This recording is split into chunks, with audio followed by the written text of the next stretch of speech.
Welcome into the Monday Morning Quarterback UK with your boys Ben, Dami, Kriski and Bids. How are we doing this week, boys? What's new? So I am currently chilling in a hotel in Tenerife, so I'm having a great time at the moment. What about you guys? Tenerife? Yeah, you threw an Well, Easter LA on the Never heard it's Tenerife. Well, I think that's closer to how it's actually meant to be pronounced. It's definitely not Tenerife. That's not how it's meant to be pronounced. Yeah, I did not know that. yeah, Fair enough. I was gonna say, yeah. to be fair, we didn't even know you were going on holiday until, what was it, 6 days Last ago? week. Just before Yeah. filming the Didn't wanna last tell us. episode, he springs it on us. Yeah, that's my bad. I've known for quite a while, and I just Yeah. neglected to tell you guys. So, I mean, that's my definitely bad. a fine. That's 100% a fine. fine. We don't even have a fine list. How am I getting fined? I think we do now. This is number one on the Yeah, list. we'll make one up. Yeah, we'll make one up for you. Go on, Kriski, you've been active. What's been going on with you? Yeah, busy week, busy weekend of non-stop training. But I did some open water swimming, and my God, I think I've swallowed far too much water. My throat this day feels like death. So I don't know what that lake was filled with, but I'm not asking any more questions around that. It was grim, but got it done, and like 3-4 weeks out now. So very much excited for the Ironman to be done and dusted. You ready? Get back to normality. I don't think I'll ever be ready, but we'll just hope and pray that it goes well on the day, man. Fair. But yeah, how about you boys? Anything else to report on the weekend? Not a lot from me. I've just been chilling mostly again. Just trying to take it easy right now. Had a couple of crazy weeks beforehand, but yeah, I'm just chilling. Just trying to be boring like Dami. Besides this holiday. Wow. Yeah. You got to give me this week off from being boring. I'm actually doing something with my life, so yeah, I'm not being boring this week. Yeah, but I doubt you're actually doing anything of any interest while you're out there still. Sit reading Harry Potter, I think. What did I actually do? We went for dinner and played some card games. That was fun. Cool, you could do that here. What else? Okay. You know he went to the gym. You know he's been to the gym already. Of course he did. All right, Ben, what have you been up to, man? I'm tired of it. I'm tired of it. I didn't go well. I had to float. Yeah. Oh God, I'm tired of you, Ben. Ben, what have you been up to? Not much, man. Just was off for the week, back from Turkey, so busy week at work, you know. But no, chilled after that. Lots of sport, lots of rugby. It's been good. Fair enough. Yeah. Fair enough. All right, let's get into it. Let's get into it. What are we starting off with? Usual first segment of the week. Kriski, player performance of the week, either unknown or unexpected. Talk to us.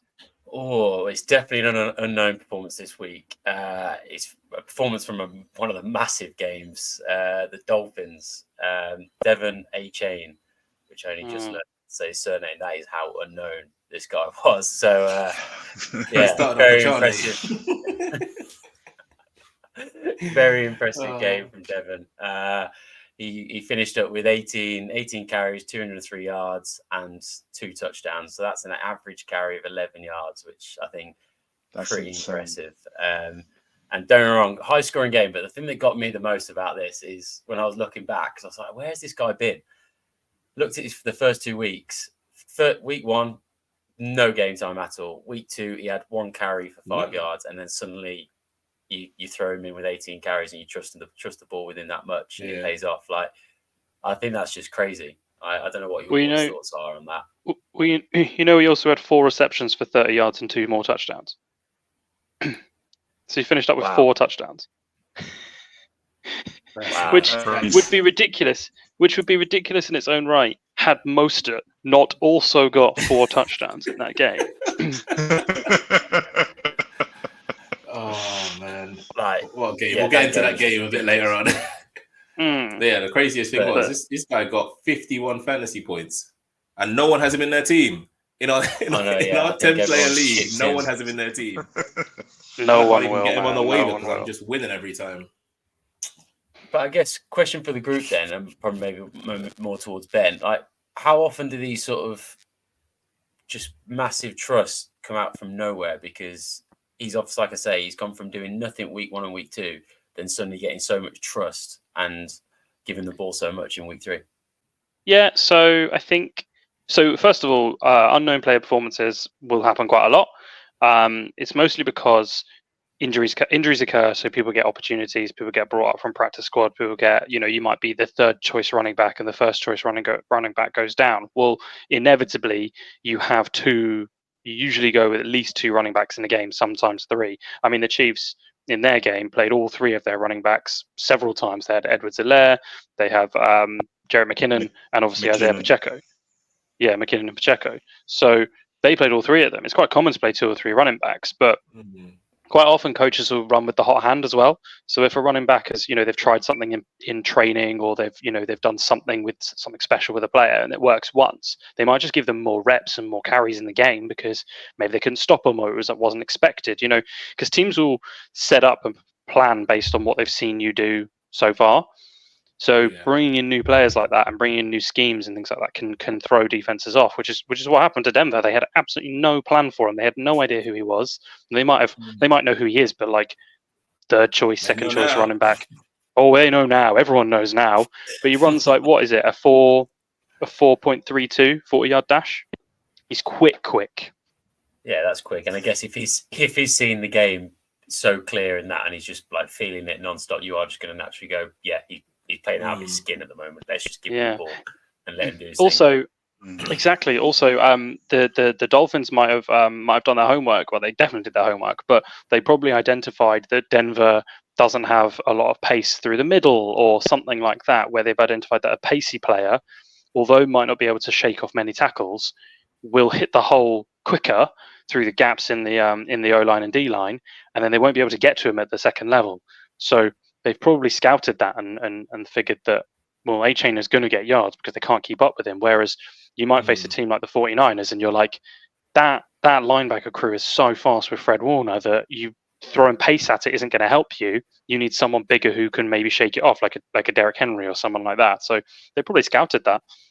I mean, probably. They definitely did, and it definitely paid off. That's really dropping 70 points is obscene. Yeah, but I mean, also at a certain point, you just kind of, you're playing fairly backup linebackers. Your defensive line is beat up, and like we've already given up so many points. Like, you're getting hammered at that point, so a bit demoralizing, but very interesting. Yeah, well, so I'm interested to see who picks him up in waiver. So yeah, you never know. And if he ever has another carry again. Yeah, imagine. never plays a snap again. Yeah, happens. But yeah. Fair enough. Got anyone else for us, or just the one this week? That's all I've got. But you know what? I want Ben to give us a Colorado update. How did Primetime do this week? Yeah, so we're going to do a little update. Just excited. He's mate. excited. Excited For this one. So last couple of weeks, we've given you a Colorado Buffaloes update, the college team coached by Coach Prime or Deion Sanders. I think we do it every week. Like I think it's a cool thing to update on, right? They're really interesting. They're all over social media. There's so much chatter around them. So we'll give you a bit of an update each week. So the Buffaloes went into Oregon to play the Oregon Ducks, who were ranked 10th, seeded 10th, against the Buffaloes, who were 19th, like I said last week. So in theory, a fairly close matchup. Now, before this game, I had the Ducks to win. They were favored by 22 points. Now, a lot of people have been backing Deion Sanders' team no matter what the spread, but that Oregon Ducks team is no joke. That defense is tough, and Bo Nix can play. He's their quarterback. Like, they've got some talent on that team, and they came in with a chip on their shoulder. Like, you're not that good. You guys are getting all the chatter, and Oregon aren't getting much chatter. We'll give you something to talk about after this game. So there was a lot of like beef before the game, like a lot of like little shorts on socials about how everyone's talking about Colorado and no one's talking about Oregon, and the coach of Oregon just being like, yeah, that's fine, keep talking, you'll see in the game. Like, we're the ones who need to be spoken about. And Oregon steamrolled them. Like, it was not close. It finished up 42-6 to Oregon. It was not close at all. That's the Yeah. Exactly. Colorado put up like consolation points at the end. Like it wasn't like they put up that 6 and it was close in the first quarter. They blew them out early and throughout the entire game. So I think Shad Sanders, who's Deion Sanders' son, the quarterback, like we said before, he only threw for 159 yards. He couldn't get anything going really. It was a real golfing class. What was I guess the massive difference in class then? Was it just both sides of the ball, or was just Oregon's defense just like too much for them? Like both sides. So I think the problem is, so Colorado's team is fairly good. They're not bad at all. The problem is they're not very deep. Like they've got a fairly good starting team, but they've not got a lot of depth. Plus that defense, I think, just hasn't really been tested that much, except against Colorado State, which was a bad team, like we spoke about before. Colorado State was not a good team, and they had to come back and fight against them. And after that, I was like, Oregon are going to win this game, and I think fairly comfortably, and they absolutely blew them apart. So it's not a great game for Colorado. And like I said in the previous game, they've got their next 8 now opponents are all Power 5 teams, and they've got number 8 USC. Actually, USC had a tough game, so didn't play quite as well. So they've dropped to 8, but they were 5 last week. So USC are 8th ranked right now, and USC are going to blow them out as well. So Primetime's got a bit of a tough run in now. Really tough. They might they've got Arizona State after that and Stanford. They'll probably have good games against them, and they could easily win that. But yeah, Colorado are no longer in the top 30. They were 19th. They're no longer 19th. They are out of the top 30. They changed the rankings after every game. Yeah, they changed the rankings after every game week. Yeah, the committee changed the rankings every week, and Colorado have dropped out of the top 30. They fell that much in 1 week. They lost to me like there's some sort of like overseeing God or something. Like in college football, they are. In college football, they are. In college football, they are. You can't lose by 36. Yeah. And expect to be, and Oregon were only ranked 10th. Oregon have only gone up to 9th because of that. So the committee clearly don't rate that Colorado team. Yeah. I think maybe TCU were a little bit overrated. Yeah, TCU were a bit overrated, and Nebraska were a bit overrated. So I think Colorado beating them has looked a lot better than they actually were. That Colorado State game really exposed them, and then Oregon have really exposed them. And I think USC, Caleb Williams, is going to rip them to pieces, I suspect. Jeez, I'm excited to hear about that one then. Christ. Yeah, that's going to be really interesting. That is on Saturday, the 30th of September at 5. That's one of the big noon kickoffs. Well, the noon kickoffs. So I'll be checking out the weekend. Nice. Okay. Any other college games to give a shout about from last week? Yeah. So for next week. No, as in the weekend just gone. Game week. Weekend just gone. Yeah. So we'll do games of the week. So my game of the week is another college game. Ohio State, Notre Dame. So Ohio State are ranked 6th, Notre Dame 9th. So a really, really tight matchup. I figured this one was going to be close, and it finished 17-14 Ohio State. Really, really close game. A defensive matchup, which I don't think people were really expecting. People thought it was going to be a bit more of a shootout, but really, really heavy defensive matchup. And the probably most interesting part of that was it looked like Notre Dame were going to win, and then Ohio State drove the length of the field down 4 and scored a touchdown. But the last 2 plays where Ohio State scored the game-winning touchdown, Notre Dame only had 10 players on the pitch. Oh, I saw that. Only had 10 players on the field. Wait, what? Yeah. So there was a miscommunication. It was just a miscommunication. It happens in the NFL as well, but normally people are really on it. But in college, like younger guys, it happens. Yeah, that's crazy. That's rough. Criminal. Yeah, really rough. So, and I seen that the commentary was like basically they punched through the holes that 11th player, that 11th person would have been. Seriously. Yeah. 10 players. Oh, someone's getting fired. I mean, I think Ohio State probably still would have got the touchdown, but it's not great for Notre Dame. But I still think Notre Dame are going to be really good. Like they have dropped back as a result of it, but not far at all. They played Ohio State really close there, so I think that's a good showing for them. I still think they'll be in the hunt for the playoffs. Ohio State have gone to 4th and Notre Dame have gone to 11th, but Notre Dame will still stay top 10. I think they'll pull themselves back. They've got a couple of fixtures where I think they can pull themselves back into it. They've got Duke next, Louisville after that, and then a big fixture against USC. That'll be really interesting. But I have USC going to the playoffs this year, so. Of course you do. Okay. Are you a USC fan? Right. I like USC, man. I like Caleb Williams. Like, they're just so interesting. They score so many points. They're just an interesting team to follow. I don't really have a college team. I just think that's really interesting to watch. Is Caleb Williams the guy? Yeah. Is he that next superstar NFL QB? Well, I think he will be a star, but this quarterback class coming up for this year is stacked. There's like 4 or 5 quarterbacks where you're like, yep, they'll start. They'll go and start for a team. They could go and start for a team. And that's assuming that that's strong. Yeah, really strong. And that's assuming Shad Sanders doesn't go for the draft this year. Yeah. No, if Shad Sanders goes for the draft, he wants to be number 1 pick next year or something like that. Or it's a difficult one, right? Because risky. If you get hurt. Yeah. Well, no, because he can get NIL, he can get name, image, likeness, and probably get 5 to 10 million this year, if he wants to. But next year, I mean, if he goes in this draft, he'll probably go 4th quarterback, roughly, like at best, maybe 3rd. But I think he'll probably end up being like the 4th quarterback taken. Now, being the 4th quarterback taken or roughly that area probably means he ends up with a team like maybe Denver. Denver's pretty good. You've got a good coach. Yeah. You've got a decent defense. Like, yeah, they're not amazing right now, and they just got absolutely blown out by Miami. But there's worse teams to go to, like Arizona. That's not a great place for quarterbacks. Jets. Jets could be all right. Do college quarterbacks then hold off on making a decision if they go in until they kind of see the draft order, and then they go thinking, oh, I could land here, or is that too much? Some do. Well, since name, image, likeness, since the NIL came in, players have a lot more power. So previously, you needed to get drafted to make your money. So you would just go. You'd be like, I need to go and I want to make my money. I'll end up where I end up.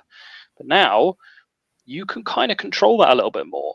You can't control when you get drafted, and you can't control which team you go to. But if it's more favorable for you long term to go a year later because you think you'll be with a better team, or go this year, you have that flexibility because you can make money in NIL. So what he could do is he could go this year, which means he won't go first in the draft. He'll still make plenty of money, and he might go to a more favorable program and end up like a Patrick Mahomes, where he gets to sit behind someone talented like Russell Wilson. Say what you want about Russell Wilson. He's still a talented quarterback, and he knows what he's doing. He may just not have that physical talent anymore. Like, sit behind someone like Aaron Rodgers, 2-3 years, and then you could easily be a top 5, top 10 quarterback. Now look at Jordan Love right now. No one thought Jordan Love was even anything. He's 2nd, 3rd in the league right now in terms of some of the key quarterback metrics. Like, Who did Mahomes sit behind? Alex Smith. Alex Smith.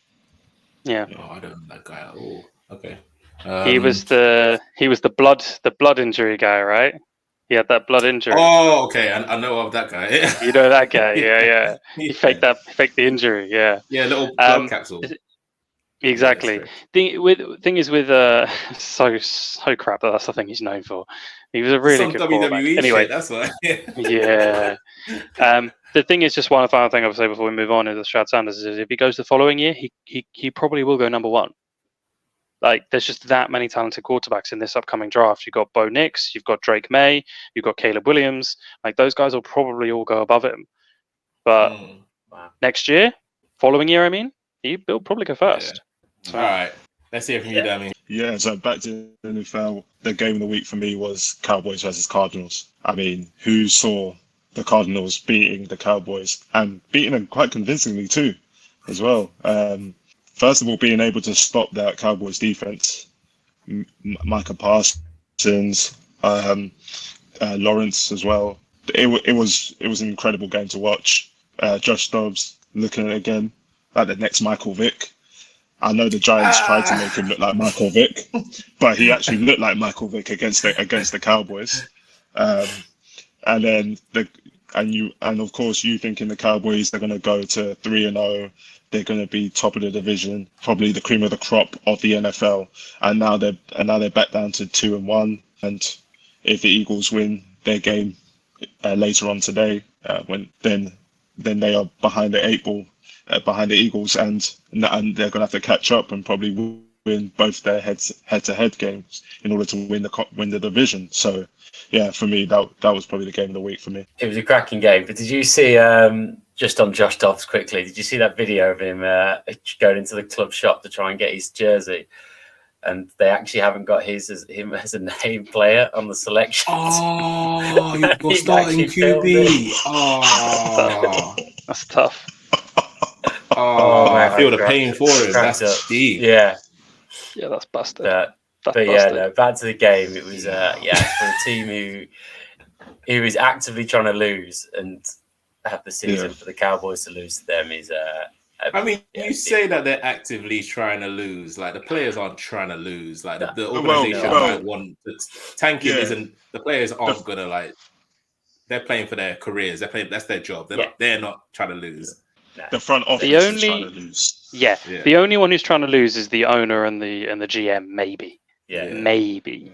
But you never really want to lose. You're looking at the benefits if you lose. What you might do is you might sell off assets for a longer term plan. But I mean, the only thing I will say about this game, what a coaching job Jonathan Gannon's done. I mean, that is a coaching masterclass to take that Cowboys team down. Like, that is so impressive to have done that. Only letting the Cowboys put up 16 on you and putting 28 up on that defense. Yeah, I know they had an injury in the secondary, but still, that is crazy good. Who was it who had the season-ending injury in the secondary? Trayvon Diggs. Who's obviously really, really good, but still, 28-16, that's an incredible coaching job, I will say. I do have to mention, though, in the Cowboys' first 2 games, right, their offense wasn't exactly spectacular, was it? It was more that them winning the turnover battles and their defense scoring touchdowns and sacking the quarterback like 9 billion times a game. Like it was more the Cowboys defense rather than the Cowboys offense. So I probably shouldn't be surprised that they actually only put up 16 points because really they haven't needed to put up that many points yet in any of the games they played. Yeah, completely agree. I think it's kind of just put a light on a little bit on how average the Cowboys offense is. I don't think it's anything special. I don't think Dak is looking like he's going to do anything mad this year. I think it's the defense that has actually pulled them through and made them stand out a little bit in those first 2 games. So it's going to be interesting to see what the Cowboys do from now on.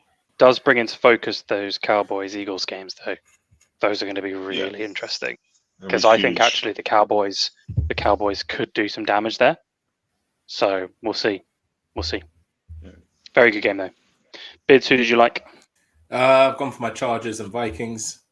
I think that was the main game on Sky Sports this week. It was a pretty open game. Some gutsy calls from Dami's boy Brandon Staley. Some paid off, some didn't. Mate, he's your head coach, man. Yeah.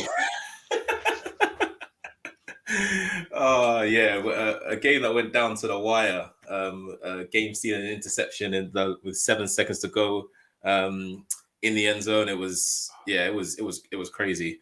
Chargers offense again looking good. Herbert and Keenan Allen playing out of this world, but then just defense just seems just disjointed a bit all over the place. All our games are going to be high scoring games. That's why I just don't get, like you say, gutsy calls as well. And the one just before that final drive of the Vikings, they go for it on fourth and 1 on your own 20. Yeah. I was watching. I was like, "What the hell are you doing?" Like, it was crazy, insane. Insane. I mean, it was all part of the plan. It was part of the plan. It worked out. I mean, Kirk Cousins then gives it up at the end again. Yeah, that's Kirk Cousins. That's what he does. We know this. Was it part of the plan? Was it part of the plan for the Vikings? I think it was safety or corner for Justin Herbert to throw a pass towards. I think it was Mike Williams for the Vikings corner to drop the catch into Mike Williams' hand. Was that part of the plan?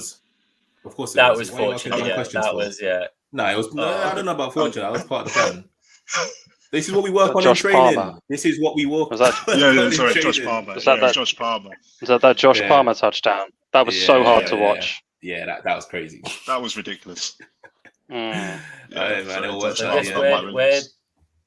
where do you see this leaving the Vikings now? Then what? 0-3. Yeah, 0-3. I had them down as my AFC NFC North winners. They were my favorites, and I'm sure others did. But this just, I don't know where this leaves them. I think there's only been like 2 or 3 other teams in like the history that have lost their opening 3 games and made the playoffs. I think they're really lucky that they're in a division where there's no standout teams at the moment. The Lions, even though the Lions are 2-1, they didn't look great in their previous game in week 2. And then you've got the Packers, who Jordan Love had to pull out some Herculean effort to win. And it's a division where I expected more from the Lions, and I'm just not seeing it right now. So who knows? The Vikings could go on a run. They've been really unlucky. Like, they've lost 3 one-score games. So they're in the games. And Kirk Cousins has thrown the most touchdowns in the league. So yeah, that's rough. The only thing I will say, Detroit looked really good against Atlanta. That defense looked good against Atlanta. They held them to 6. Like, I had Atlanta to win that game. I thought Atlanta were going to win that game. Atlanta just beat Green Bay. Like, exactly, I think Atlanta are better than you think. Yeah, it's a bit all over the place, but I thought they played really well. Lions against the Falcons, I held them down really well. I don't know. I think the Lions are still good, and I think Green Bay will drop off. I think having someone like Jordan Love at quarterback will eventually show. But yeah, I think the Vikings being 0-3, I can't see how you make the playoffs after that. You know, I don't see them making the playoffs. I thought they would win this next game. They'll still get at least 7 wins, but yeah, it's not a good start. Not ideal. And just to add some stats in there, obviously, and to point out Keenan Allen's 49-yard passing touchdown to Mike Williams, which was pretty crazy. Insane. Yeah, you don't see that often. Honestly, when I watched that, I cried because I was up against Dami this week, and I knew he had Keenan Allen. I was like, that is just points that I do not need to be going against at the moment. So it was so wounding, that was. Yeah, killer. Ben, you were talking the most smack about Keenan Allen last week. Didn't know he was 2 great weeks. He's just doing a lot, man. I didn't understand that. I clearly wasn't familiar with his game. He was doing a lot. He had 18 receptions, most in Chargers history, and also the first Charger to ever have 15 receptions and over 200 yards in a game. Nuts. Yeah, the only other thing I will say though is he only looks this good because Herbert is constantly having to throw the ball because they aren't in games and don't have a running game. Like, that is what I will say. And with Eckler out, they literally don't have a running game. So they're just launching the ball around against everybody. So you play to your strengths. So that sounds like a good coaching a team to do what they can do to win. No? And it was very impressive how open he was getting so much as well. He was finding so much space, and it was very impressive. Dami, you got a crazy face on right now. What were you not sure of? Oh, no. I completely agree with what you just said. It's common sense. I don't completely agree. The only other thing I will add is I don't think it's a solid strategy to not try and develop a run game. Like, agreed. They're just throwing the ball around a lot, which is working right now. But if they go up against a good defensive team, they go up against, I don't know, Dallas, San Francisco, New England, the Jets, even, like, that is going to be tough. Like, they're going to get picked off. Like, they will key in on the passing game, and they'll have to develop a run game. And if they can't, they will lose. They will lose against a good defensive team. They trashed the Vikings. The Vikings gave up so many rushing yards in their previous game, and the Chargers still couldn't develop a run game. That lack of running game is a real problem. We rushed for 30 yards from 15 attempts. Wow, that's terrible. That's not good. Josh Kelly that's going to got expose 12 you. yards from 11 carries. Yeah, Yeah, that I will know. expose He was you. in my fantasy, man. Oh yeah, that's rough. Yeah, That replaced him real quick. that is going to expose you. And yeah, the Vikings' rushing defense isn't that bad. Isn't as bad as the Eagles made it look. But like the Eagles put up, what was it?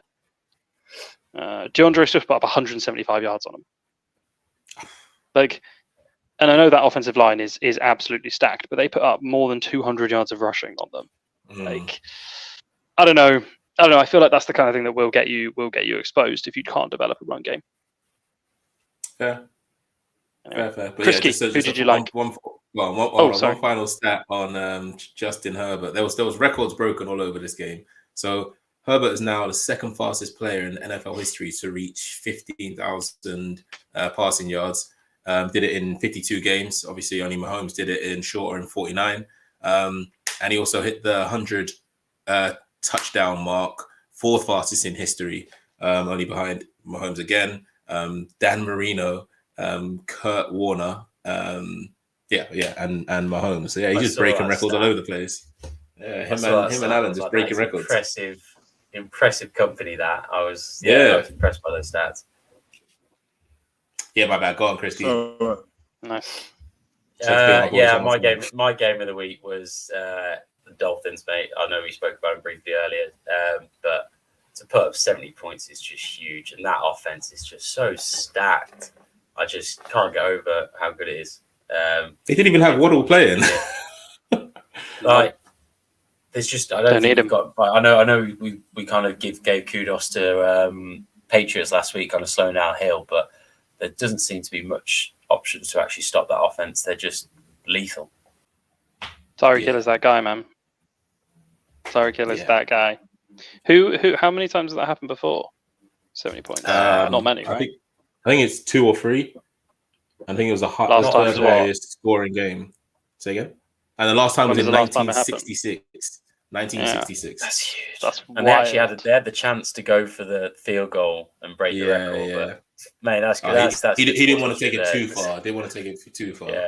Yeah. What would 70 was situation? 70 was plenty.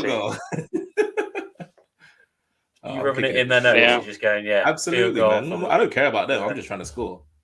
A win's a win. It's not my fault. You bad. Wow. I mean, fair enough. Let's move on to moments of the week then. Let's get go on. Yeah, what we got then, Dams? Go on, you go first. You go the biggest moment of the week. Oh, mine. So mate. Yeah, go on, Kriski. Oh, mate, mine was 100% T Swift in the building, man. I thought when that camera shot on her, I was like, no way. I don't know why this has got so much big news, and I apologize for bringing this on the podcast. There was way blown too out, much. so proportion. And I love how Kelsey and Taylor Swift have jumped all on it because it's so much fun. But yeah, honestly, it cracked me up. And it's just that how much since then, all over news. Apparently, Taylor Swift fans flock in to watch the Chiefs games now, and it's like maybe it's just PR. Maybe it's just PR. Yeah, 100%. I think it is, but it's just comical. So that was 100% my week. Serious note then, but week of the underdogs, like Texans, Colts, and Cardinals, all coming up with big wins. They kind of put a nice light on the game week. So I thought kind of put some big results up there. None of us picked that Texans game as our game of the week. That Texans game was wild as well. True. Yeah. Absolutely trashed the Jags. That is wild. Like, the Jags are. Yeah, I'm sure we'll come to them in Dami's fix-up list. Do we need to talk about? Do we need to talk about Trevor Lawrence? Or... Yeah, we'll chat about that. We'll chat about that after. Anyway, Dami, give us your moment of the week, man. So my moment of the week was Geno Smith's touchdown on a 2-point attempt to Tyler Lockett. I'm a massive fan of when quarterbacks just scramble around, like run 20 yards to the left, run 20 yards to the right, but throw it off their wrong foot and then manage to find the open guy in the end zone. And he was able to do that on a 2-point attempt to take the Seahawks up to 37 points. He ended up running backwards 20 yards to get away from the the Panthers D lineman, and then he was able to throw it across his body from from near the right touchline back to the end zone, back left to Tyler Crazy. Lockett, and Tyler Lockett was able to fire off two guys in order to catch the ball. It was incredible play. So yeah, that's my moment of the week. Jeez. Christ. Nice. Big time plays though. Yeah, that's wild. That throw was crazy. I mean, what a great suite of games, actually. We haven't even said that at the start. Probably should at the start. What an unbelievable game week this was, by the way. We're filming this on Monday, so we haven't got the Monday night games. But so far, what an absolutely nuts week this has been. I had such a good time watching these yesterday. High scoring think, games. Chiefs put up 41, Texans 37, Bills put up 37. We haven't even mentioned the Bills today. The Bills, man. Crazy. Yeah. Nuts. All right, I'll Nuts. go for mine. Mine is the punt return from Andrew Beck, Texans fullback, an 85-yard return, and he even muffed it. He dropped it. He dropped it straight away. Picked it up. 85-yard rushing touchdown, which is crazy because fullbacks don't move like that. And I think for a fullback to get out to the sideline and to actually still carry on that pace and actually beat players, I was gobsmacked. And you say pace, I think he's the first fullback to be clocked at 20 plus miles an hour ball carrying since 2016. So not ever, but since 2016. But yeah, he had some good blockers helping him out. Also some poor defense in intelligence. I just don't understand. One of the corners came across, and rather than just carrying on because he would have beaten with pace and tackled him properly, he just tried to give an ankle tap and completely missed. So I don't even know what he was thinking. They just get a rush of blood. Yeah. I love seeing a big man run. Yeah, I love it. It's so entertaining. So entertaining. Who was it? It was I can't remember his name. Bengals guy last year. Yeah. Oh, Sam Hubbard. Sam Hubbard, that's it. Amazing, where he ran that 98 yards and then just laid out. He was laid out at the end. Andrew Beck is 255 pounds. For our viewers in the UK, that's 116 kg. That's a big boy. And he's just lumbering his way down, but at pace. Amazing. Love that so much. So entertaining. Then gets that pace and keeps that for that long. That's impressive. I mean, that's like Dami running. All about. I mean, you're about 100, 116, 100, 117. What are you? Mm-hmm. So. Don't do me like this. Don't do me like this. That's a heavy Dorito, man. That's a heavy Dorito, man. That's a heavy Dorito. And Dami definitely can't run that fast. So no chance. I used to back in year 7. Now it looks like you're running in quicksand. Year 7. This guy just said year 7. Oh god. All right, who we got? You next, Ben. Let's go. Let's hear it. Yeah, so I've got 2. I'll do my serious one first. So Indiana going into Baltimore, kicking 5 50-plus field goals to beat Baltimore in overtime. That is crazy. From Matt Gay, 5 50-yard field goals. What I liked about it was obviously Justin Tucker is the all-star kicker. Like everyone sees him as probably one of the best ever. Amazing kicker, and Matt Gay effectively beat him at his own game. Now, obviously, it's not just on that. There's a lot of other facets, but I love that he kicked 5 50-yard field goals, kicked one in overtime, and Justin Tucker missed his, which was like 60. Admittedly, it was like over 60 yards, and Matt Gay's was 54. But still, hilarious. I thought that was great. And Indy beating Baltimore is just generally interesting. Like it makes that division really interesting. It gives the Bengals still a shot. Whereas if the Ravens go 3-0, that division's basically done. This keeps the Bengals still in with a shot. Really see how they play tonight, but. I know they've probably got their backup quarterback playing Browning. Browning. I think Browning's playing, but still, it keeps the Bengals in the hunt. Even if the Bengals go 0-3, it's 2-1 for the Ravens, and they've got to play them twice. Like it's not over, not over. Yeah. So I really enjoyed that. And my funny one was, I'm going to post this on Instagram, which is the Texas A&M coach on the field during a turnover in the Auburn game. So this is in college football. The Texas A&M coach. Jimbo Fisher, by the way, is his name, which is also excellent, which could not be a more like proper American name. like was on the field, and I don't mean like, oh, he's got like a couple of feet in. You know, like in football when you got like a bit out of the technical area and you go near the pitch. I'm talking he's a good 5-10 feet on the field as Auburn turn it over. The Auburn player goes outside of him towards the sideline. Like, so he's further towards the sideline than Jimbo Fisher when he goes past him, like in the turnover. What was he I was thinking? like, what are you doing? Like, he's just there. So I'll post that on Instagram. I've got a funny clip of it, but he's just stood there. Like, what are you doing? The thing is, So I'm that pretty was, sure in the that was my NFL favourite they have someone is employed specifically to hold the coaches back. They need that in college football, clearly. Yeah, shit. I think. Yep. Sean Also, that's McVay got to be has the one. funniest job in the world. Yeah, that reminds me. I've got one more moment of the week, and I think it was a Jets fan. Jets fan was absolutely going bananas on the stands, going shouting so much his false teeth come out of his. That's going to be on my fix-up list. He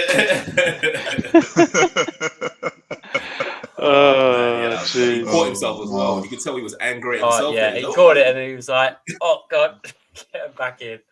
Them cameramen, they don't get paid they enough, just man. managed to find him at the jokes. perfect time. Speaking of fix-up list, sorry, Vince, I've spoiled your thunder there, but I've got one more. That was my dumb one. Dami, this is your list, so you can make us. Yeah. Talk to us, Dami. Who's on the fix-up list this week? Who needs to fix it up for week 4? So, not going to lie, I could have named about half the NFL on this fix-up list because just so much tomfoolery in this week. Tomfoolery. Honestly, tomfoolery. But I think I've narrowed it down to 3. So first of all, I'll start with the Vikings. The Vikings are turning over the ball at a rate I've just never seen before. And especially when you're losing 1-score games, those turnovers are literally what are losing you the game. Whether it's interceptions from Captain Kirk or whether it's fumbles from literally every offensive player they have. It's getting to the point now where you can't just say, oh, they had a bad day. If it keeps happening, there's clearly something wrong with the coaching or something wrong with the players. Damn, Vikings going to be on this list every week, I swear. Yeah, I mean, if they're going to keep turning the ball over, then yeah, I guess so. No, it's not personal. It's just facts. Well, I had them on last week, so they clearly didn't listen to me. No, they didn't. No. They're number 2 for me. Again, it's a whole team, but we will also talk about one player in particular. It's the Jaguars, the whole team. Yeah, they were my pick to win the AFC South. I think it was pretty reasonable. I think Kriski had them coming out of the AFC this year for the Super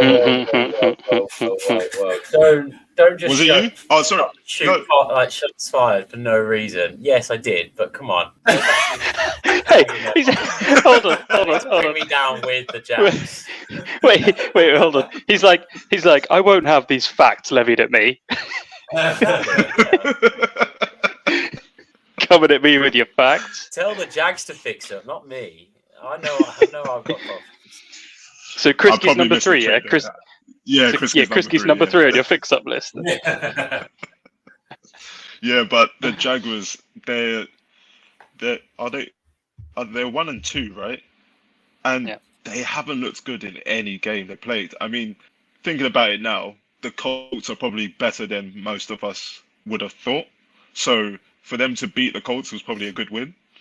But they didn't put up a touchdown against the Chiefs.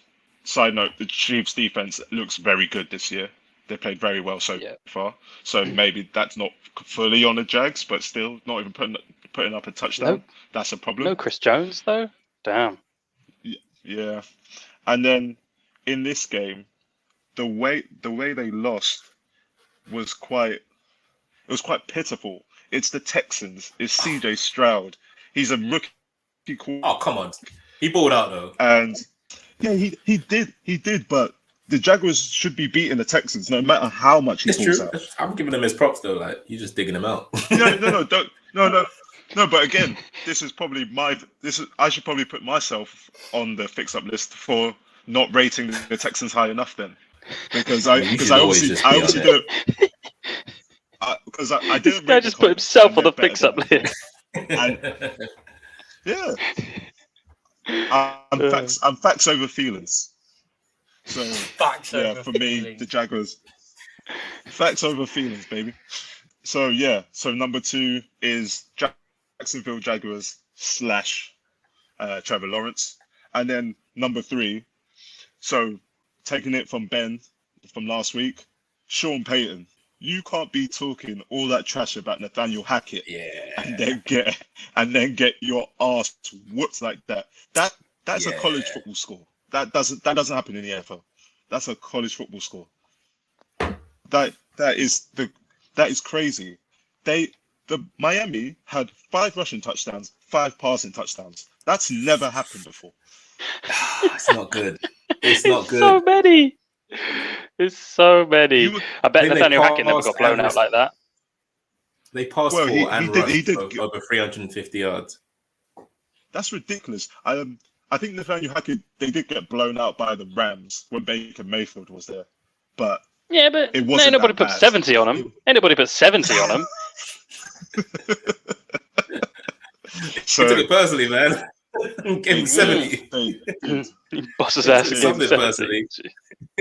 I mean, Sean, I think Sean Payton's never been 0-3 before in the league. So I don't know what he needs to do. I don't know. Maybe he needs to sack that defensive coordinator, Vance Joseph, because he clearly didn't get it done yesterday. But Sean Payton needs to do something. Maybe they change the quarterback, change half the players. I know you can't do transfer portal, but can you do something else? I don't know. You need to do something, man, because that's atrocious. And because this week was just so ridiculous, I've added a 4th one myself, and that is the New York Jets front office. You need to find another quarterback, man. You need to find someone. Who's on the list? Honestly, Colt McCoy, Carson Wentz, Matt Ryan, Joe Flacco, Jacoby Brissett, Kirk Cousins. Wait, did you say Matt? Wait, you just said Matt Ryan, and you said Matt Ryan with chest. Yes. That was serious. All 107 years older than man. Oh man. I don't care. You want Matt Ryan? Hold on. You want to put Matt Ryan behind that offensive line? You would have put 38-year-old Matt Ryan behind that offensive line. That guy would get absolutely annihilated. He would do better than Zach Wilson. See what Zach Wilson does. This should have been one of the moments of the week. Did you see Zach Wilson go down without getting touched? Yeah. Oh my god! Brushed his kneecap or something, and he just dropped. No one touched him. No one touched him. So he span around, panicked, bounced off his own player once, and then jumped on the floor. Like that would have been enough for me to pull him off the field right then and there. I'd be like, "What are you doing?" Just embarrassing. I agree with you. Yeah, but I ain't suggesting Matt Ryan. They need Taysom Hill. Taysom Hill would do better than him. Ben, one of the best players to ever play in the NFL. Bring him in. Ben, I've got a serious question for you, Ben. Who would be better? Who would be better for the Jets right now? Zach Wilson or Terry Bradshaw at his age right now? Terry Bradshaw. You say Terry Bradshaw? Yep. How old is Terry Bradshaw now? He's got to be at like 75. Terry Bradshaw is exactly. Terry Bradshaw is exactly 75. Is he actually 75? Terry Bradshaw's 75. Guy can't move anymore, man. We got Roger Staubach back. Like, what's your problem, man? Dan Marino, Kurt Warner, this guy wants Warren Moon. This guy wants Warren Moon. What is your problem, man? Do you know who I would take though? I would, like I said before, I like Colt McCoy. Carson Wentz I think is fine, and Jacoby Brissett as well. Yeah, worth it. He's expensive, and clearly he's not getting it done in Minnesota. But you might get him for cheaper anyway. I don't like that. But Wentz or McCoy, yeah, I agree with you. They need to get a quarterback in. You can't spin around in a circle, bounce off your own lineman, and then jump on the floor. Like that's just simply unacceptable. Oh, you just know we made a sound as well. Oh, yeah. Like Geno Smith. Oh my god. Yeah. I was hoping Geno Smith would do something again funny this week, but I love me some Geno Smith, man. Go on, Ben. Let's hear yours. I'm not going to go on a tirade against anybody this week. Dami's shredded some people. I'm going to be motivational. Mine's not to tear someone down, but I think I'm going to build them up. So Sam Howell, quarterback of the Washington Commanders, he threw 4 picks. That's too many. That's quite a few too many. But I will say, I believe in you, Sam Howell. I think that was a bad game. I think he just had a rough outing. But I believe in him. I think the Commanders are a good side. I think he needs to brush it off. I think he's better than 4 picks. He's better than getting blown out like that.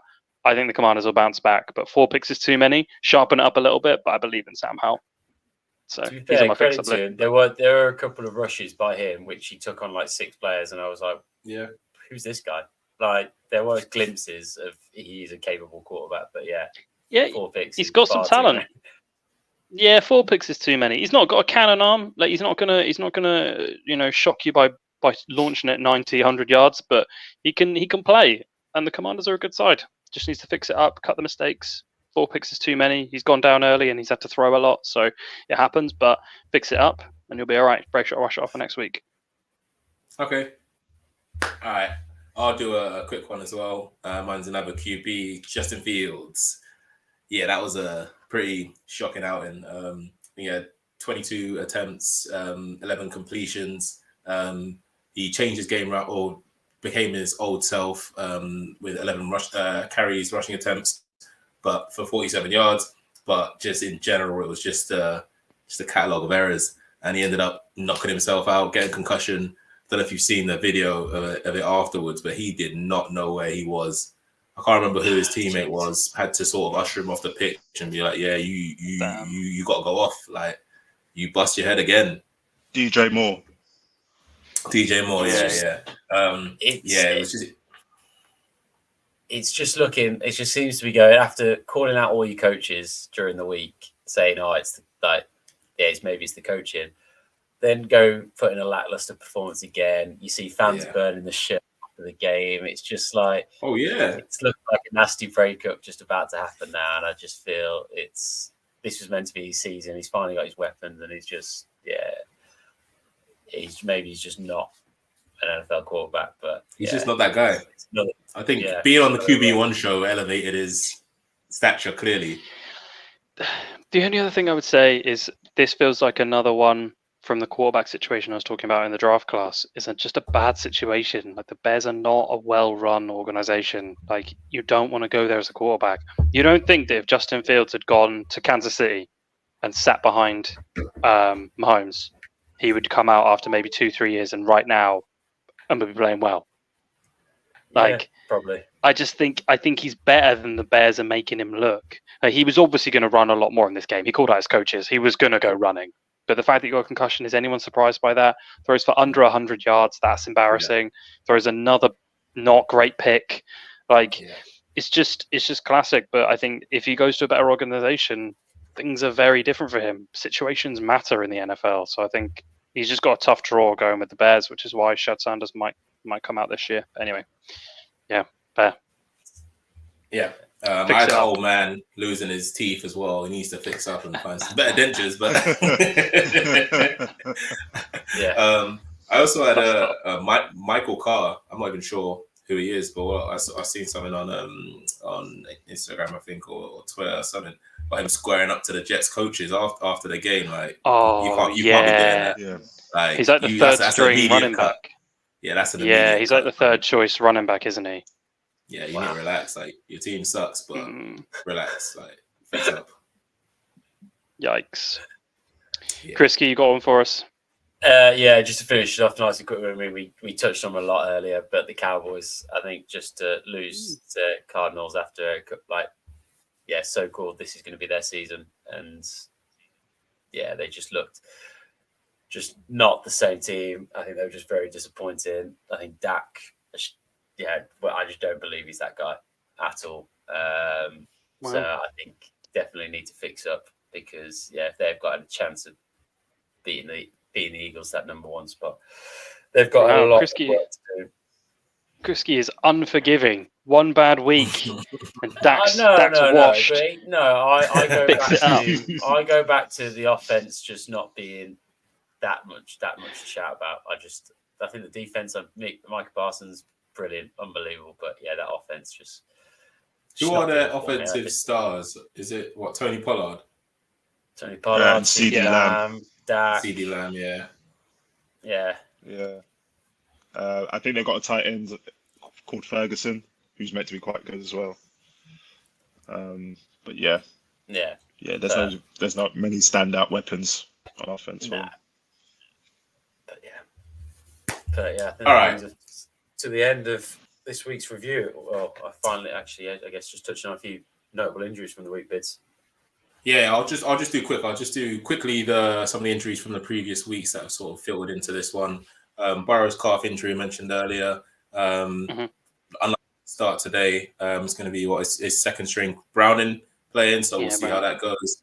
Anthony Richardson didn't play this weekend. Did pass the concussion protocol, but Andy Dalton, who stood in for him, threw 58 passing attempts, which I don't think I've seen in a long time. Who done 58 passing attempts? I'm guessing he didn't rush once, but that's a lot of possession. Well, he's a former number one QB1. In the previous life, so he's a more than capable backup. It's just quite shocking that they didn't try and instigate a bit of a running game for him, and they just throw it 58 times. All right. It must be ice in his arm now, man. That must hurt. Some news of Nick Chubb. Uncertain on his actual injury. He's had MRIs, but he's going to go into surgery. But it's likely he's got an MCL tear and a partial ACL tear. Depending on what it is, if it's just a MCL and a ACL sprain, then it'll be like 4 to 6 months. And if he's actually torn his ACL as well, it'll be like 9 months. But either way, he'll be back week 1 next season. I don't know what I expect. Like, when you see an injury that bad, you don't know what the injury report's going to say. Like, I'm half expecting to say he's just lost, the whole leg's gone. Like, he's lost his whole kneecap or something. But it's always going to be like ACL, MCL, or like maybe like one or two other acronyms. But I'm just half expecting like his whole kneecap's blown off, like because his whole leg just went. It's a tough watch, but it looked bad. But I'm not myself to watch that. It's I don't do well with those sort of videos. It gets me. Yeah. So I think that was potential ACL tear number 21. I think the numbers are racking up so quick. My go-to guy hasn't kept me up to date. But Trayvon Diggs as well in the previous game for the Cowboys also torn his ACL, so he's also out for the season. Just racking up. I'm going to go with that being 22. And then going into the games this week, another ACL tear. Mike Williams from the Chargers, left knee ACL and MCL tear. It's just another tough break for the Chargers. Another big injury to a key offensive player after Austin Eckler. Didn't look good. Didn't look good at all. And I think the only other major injury in the week was Derek Carr. Went down after being sacked by Rashawn Gary in the third quarter. Fell quite hard on his throwing shoulder, so it's likely to be just a sprain or something like that. But I was hoping Taysom Hill would come in and save the day, but wasn't to be. Well, Carr's going to be out for a couple of weeks, so you never know. He might have a couple of snaps. You never know. We might actually see him. There were a couple other injuries. I mean, concussions are just happen every week to key players, it seems. 2 quarterbacks, Justin Fields and Jimmy Garoppolo, both going into concussion protocol, as well as Gus Edwards. And Mahomes loves an ankle sprain, but this time it was just a low ankle sprain, which shouldn't impact him too much. But that's just a quick, not so quick roundup. Nice. Lots of injuries racking up, man. Fantasy is a mess right now. Yeah, especially for running backs. Honestly, like anyone listening, please send me some tips because I'm I drafted in that Saints rookie running back, just any hope, and he's just did nothing. It was just, Kendra Miller. Yeah, Kendra Miller, man. Honestly, I was just like, pray, because I was like, he's the only running back. Surely he's going to. And then, especially when Carl went out of the game, I was like, surely they're going to run the ball now. Still got no point. So I was like, wow. So how did you miss out on Achani, man? Honestly. Achani. All right. Let's go. Game of the week. Let's talk. For next week. Who do we like? Dami? All right. Who do you like next week? Right. So for me, it's out of 2 games, but because Bids and I share one of the games, I'll talk about the other. So for me, it's the Bears versus the Broncos, or as I labeled it in our pre-show notes, the biggest mid-off in NFL history.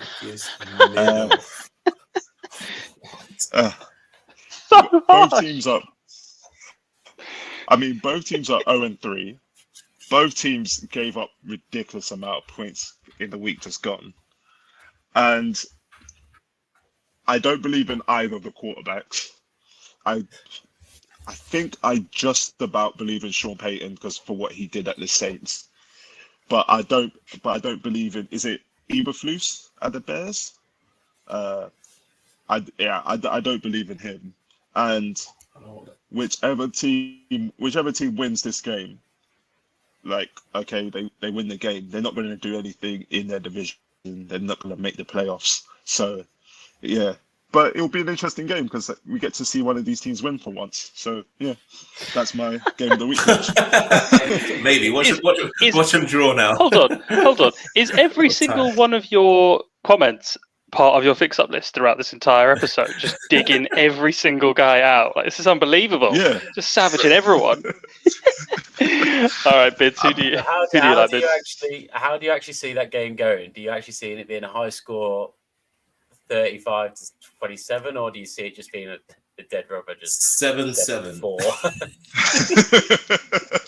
No, do you know what? I actually see the Broncos putting up some points because the Broncos they haven't struggled to score. It's just they've just struggled to keep the other team out and do it consistently. Not only just over like quarter by quarter, but over the course of a whole game. So I actually think the Broncos win this game. Who knows what will happen in terms of Justin Fields and his concussion. I know he came back into the game and actually threw a touchdown, but he might still have to go into concussion protocol. So we'll see if he's all good for the week. But yeah, I think the Broncos win quite comfortably actually. Interesting. Who you got, Bids? What game do you like? Mine's Bills and Dolphins, just purely because got 2 quality quarterbacks. One is performing out of this world in Tua, and his offense is again out of this world. And Bills, you've got Josh Allen, of course, another quality quarterback. Not playing the best ball they have, or they're not playing as well as they can this season so far. But it'll be a good challenge, and we'll see if the Dolphins can put another 70 on a team. But yeah, that's mine. I think me and you, Dami, both had that game as one of our top 2 as well. I think that game's going to be really interesting, particularly because it's in Buffalo and it's early in the year.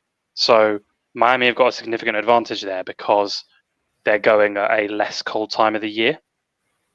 So I think playing this game now gives them an advantage versus playing it in like 2 months when it's like freezing, snowing, whatever.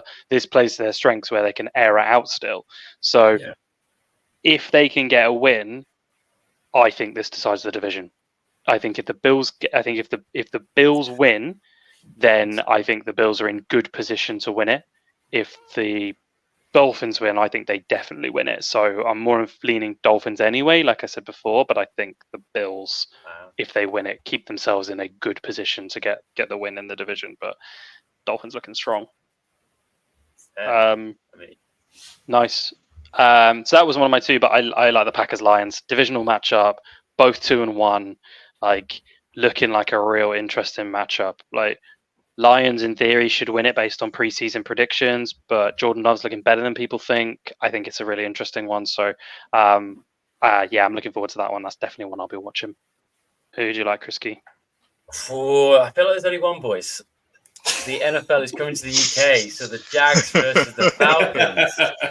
And guess what? We're going, and I can't wait. Yeah. So definitely game of the week because we're actually going to see it live. So I'm super excited. It should actually be a genuinely decent game. I feel like Jags have got to bounce back, and the Falcons are actually looking surprisingly good. So as a Falcons fan, I'm buzzing. But I mean, how excited are you boys to actually see some NFL live this year? Yeah, I never have. I've never been. The last couple of years, it's been really difficult to get tickets in the UK. I know things have changed in recent times, but I'm just excited to see what the atmosphere is like, because obviously you go to like football, soccer games all the time. It's just what it is. There we have a certain sort of atmosphere, and sometimes good, sometimes bad. But I'm just interested to see what it's like and who actually comes over. Whether there are loads of Americans flying over for it, or whether it's just us UK followers. And I think there's quite a lot going on in and around London, just in regards to the NFL. There's an NFL show which we're going to go to in a couple of weeks at Battersea Power Station as well. Yep. I'm just like excited to get into the atmosphere really. It's gonna be really good. It's been a few years since I've been to a game as well. Actually, it's been 2-3 years, but before that, I think I've been like 14, 15 times. Like it's so fun. Oh. Great atmosphere, food's banging. Like it's just you make a day of it. So I'm looking forward to it. You two virgins can enjoy yourself, man. It's gonna be good. I want to see Bijan run the whole pitch. Oh yeah, that's gonna be cool. How cool in your rookie rookie season, one of the top draft picks coming to the UK for a game. That's cool for him. So yeah, maybe. I think it's gonna be a banging game. It's interesting. I wonder what the NFL players actually think about coming to London. I think it's just a mission. They must love it because it must just be a real just change of scene. Obviously, I know they play away games all over the country, but to come to the UK and just kind of have so much hype around them, and it's just dedicated to them. Like they get involved in obviously tons of press, different press for the week as well. They must absolutely love it, and the fact we're extending to Munich as well this year, I think it's epic. So it should be a good game. But boys, you're gonna love it. I think it's so much fun. Everyone just on cloud nine, chatting away, just good vibes all day. Loads of Americans come over. Every game I've been to, I've got chatting to an American. Every single one. Okay. Like they're always around you. Like you'll hear them all over the place. Sick. The one bit that cracks me up, and it's a game that you've got to play, is try and get all 32 jerseys. Like, because everyone, it's the weird thing, obviously, it's Jags versus the Falcons, but you will see every other jersey. Oh, what spot them? Oh, okay. First one to actually see every jersey, mate, because there's always one team, probably like the Tennessee Titans or something, that you just can't find for the life of you. But so that's or Giants, because everyone's burnt their shirts because they suck. Savage. What? We have the same record, brother. Don't worry about that. Don't worry about that. Don't worry about that. All right. Let's move on. Yeah. So it's our predictions segment. So Dami, talk to us. Who do you like in this week's slate of games? Right. So Ben, you're not going to be happy. I have the Lions going to beating the Packers. Yeah. It's unbelievable. I think first of all they're the better team. They've got the better quarterback. I think. Oh, steady on now. What do you want me to say? I love me some Jordan Love, man. Since when? You see that throw? But did you see that hated him throw at the he start made? of the season. Yeah. I was going to say, That was rewind to the that comment was- where Ben says, "I don't even believe Listen. Jordan Love believes in Jordan Love." listen. I don't know who said that. That wasn't me. That was like 5 weeks ago. Me. Did you see that throw he made? That throw where he was off his back foot. He had someone right in his face. He launched it round the side of him. The guy who he was throwing to hadn't even turned, and he made the turn and caught it immediately. That was unbelievable. Thank you. Matt LaFleur was talking about afterwards. Like, not many quarterbacks can make that throw. It was an unbelievable throw. But yes, I think the Lions probably will win as well. But screw you, man. So What else yeah, you got, Dan? so I've got the Dolphins beating the Bills. It's going to be a shootout. I think the defenses are going to struggle to stop the individual offenses. I think Tua again is probably going to throw for over 300 yards. Tyreek is probably going to go for 100. Tyreek normally likes playing against the Bills. He had a really good time playing against the Bills for the Chiefs, and I think if Josh Allen stops those turnovers, which he has in the last 2 games, I think him, Stephon Diggs, Gabe Davis, Dawson Knox, Dalton Kincaid, he's got some really good offensive weapons. I think it's going to be a shootout, but I think the Dolphins just pip them purely because of how incredible that offense is in Miami. Next one for me, I think the Ravens nick it against the Browns. I think this is going to be a very tight game. It's a divisional matchup. The Ravens are missing a ridiculous amount of players, starting players, and especially on offense, missing OBJ, missing J.K. Dobbins. I think it's a tight game. I think some of their pride has been hurt by losing to the Colts, which no one expected, or even being taken to overtime by the Colts. I think they come back next week and they mean business and they beat the Browns. But yes, it still will be a tight game because the divisional matchups most of the time they tend to be tight games. I think the Broncos get their first win against the Bears. We've already discussed that, so I won't go too much into that. I think my last prediction is that the Cowboys absolutely destroy the Patriots.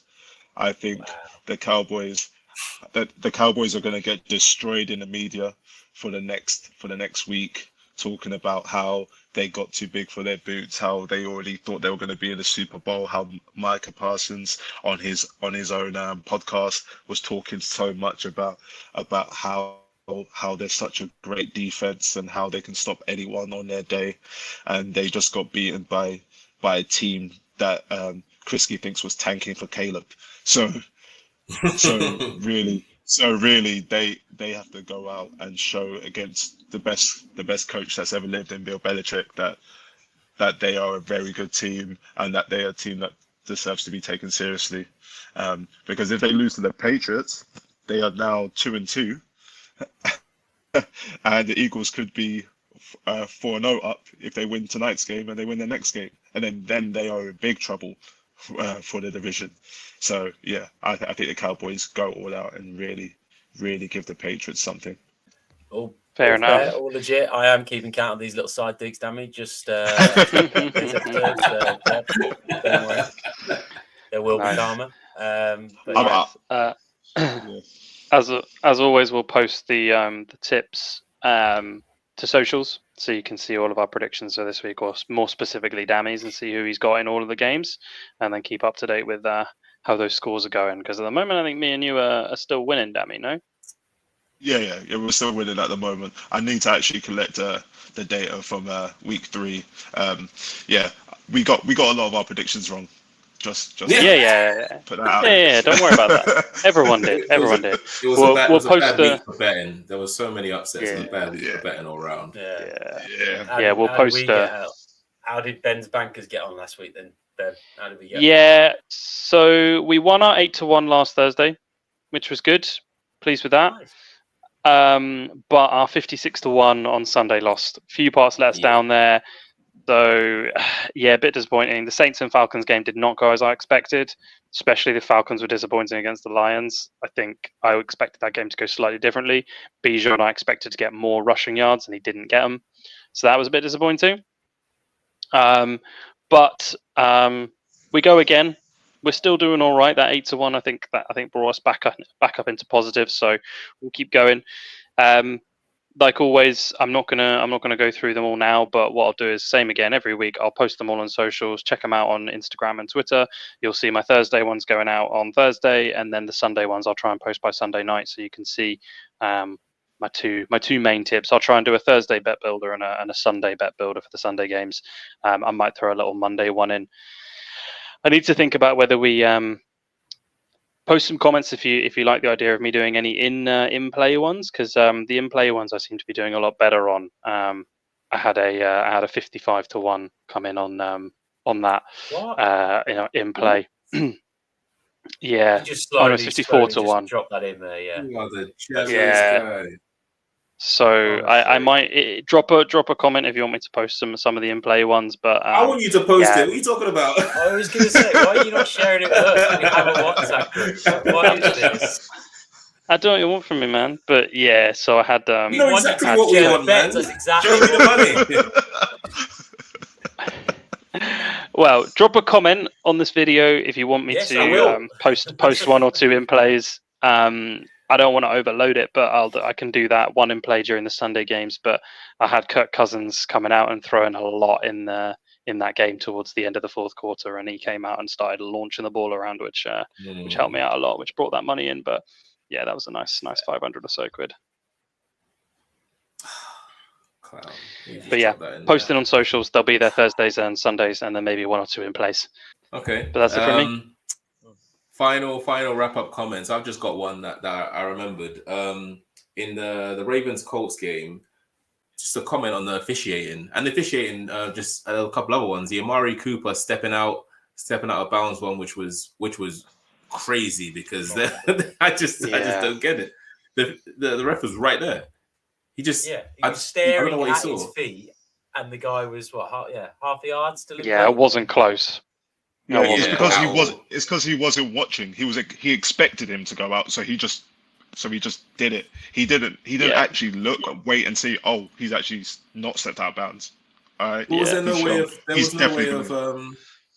challenging? Can you not challenge that call? You can. The coach can. You can do coach's challenge on it, but the problem is you can't challenge because the whistle's already gone when he goes out of bounds. Yeah. So what he should have done, it would have been.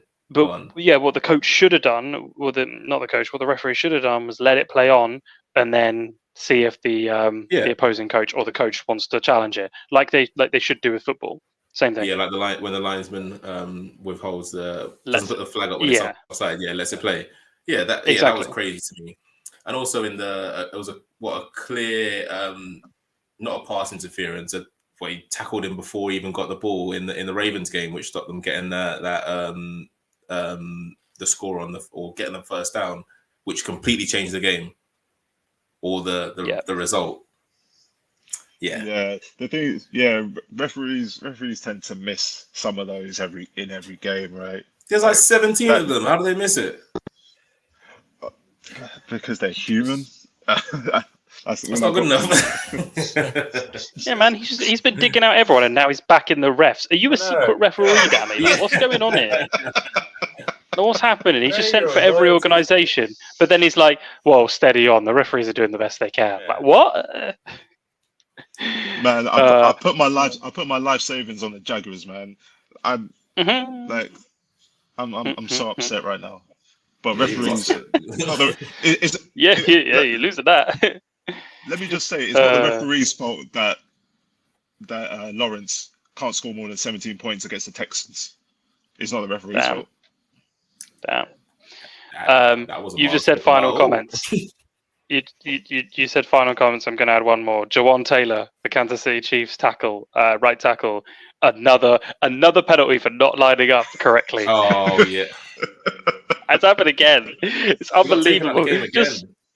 Yeah, he did. Yeah, keeps happening. So we'll keep a track of that, and we'll keep mentioning it if it keeps happening. But it's unbelievable. I don't know how many that is now, but it's definitely more than 4, and he's already in week 3. Like, that is brutal. Anyway, that's my final comment. Any other final comments, boys?